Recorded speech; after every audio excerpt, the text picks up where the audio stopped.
Hi friends, good morning. Welcome to tiffin box. ನಾನು ಅನಿತಾ ನವೀನ್. ಇವತ್ತು ನಿಮಗೆಲ್ಲ ವಿಶೇಷವಾದ ಬೆಟ್ಟದ ನೆಲ್ಲಿಕಾಯಿಂದ ತಯಾರಿಸಬಹುದಾದಂಥ ಒಂದು ಚಟ್ನಿನ ತೋರಿಸ್ತಾ ಇದ್ದೀನಿ.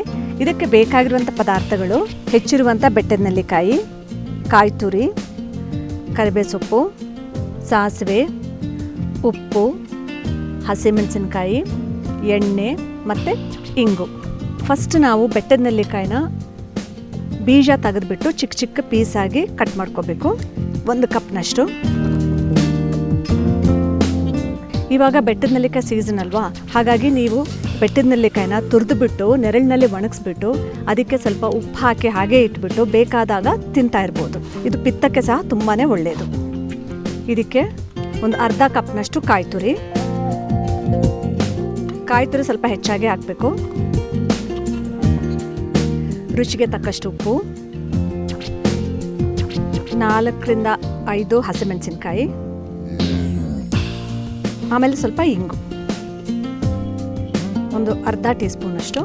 ಇದನ್ನು ನಾವು ಮಿಕ್ಸಿಯಲ್ಲಿ ತರಿತರಿಯಾಗಿ ರುಬ್ಕೋಬೇಕು. ರುಬ್ಬಿದ ಮಿಶ್ರಣ ಈ ಹದಕ್ಕಿರಬೇಕು.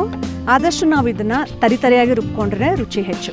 ಮತ್ತು ಇದನ್ನು ಚಟ್ನಿಯಾಗಿ ಅಷ್ಟೇ ಅಲ್ಲದೆ ಇದಕ್ಕೆ ಮೊಸರು ಹಾಕಿ ತಿಂದಾಗ ಒಳ್ಳೆ ರಾಯ್ತ ಸಹ ಆಗುತ್ತೆ. ಇವಾಗ ಫೈನಲ್ ಟಚ್ ಕೊಡೋಣ. ಇದಕ್ಕೆ ಒಗ್ಗರಣೆ ಹಾಕಬೇಕು. 1 ಟೀ ಸ್ಪೂನಷ್ಟು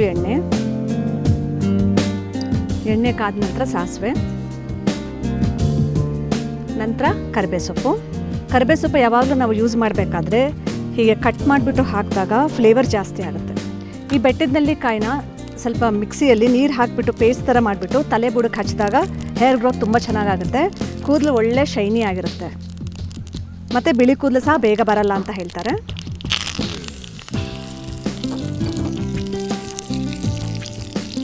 ಈ ಚಟ್ನಿ ಬಿಸಿ ಬಿಸಿ ಅನ್ನದೊಂದಿಗೆ ಒಳ್ಳೆ ಕಾಂಬಿನೇಷನ್. ಇಲ್ಲಿ ರುಬ್ಬೋದಕ್ಕೂ ಹಿಂಗೆ ಹಾಕಿದ್ದೀವಿ, ಹಾಗೂ ಒಗ್ಗರಣೆಗೆ ಸಹ ಹಾಕಬೇಕು. ಒಂದು 1/4 ಟೀ ಸ್ಪೂನಷ್ಟು ಹಿಂಗು ಒಳ್ಳೆ ಘಮ ಕೊಡುತ್ತೆ.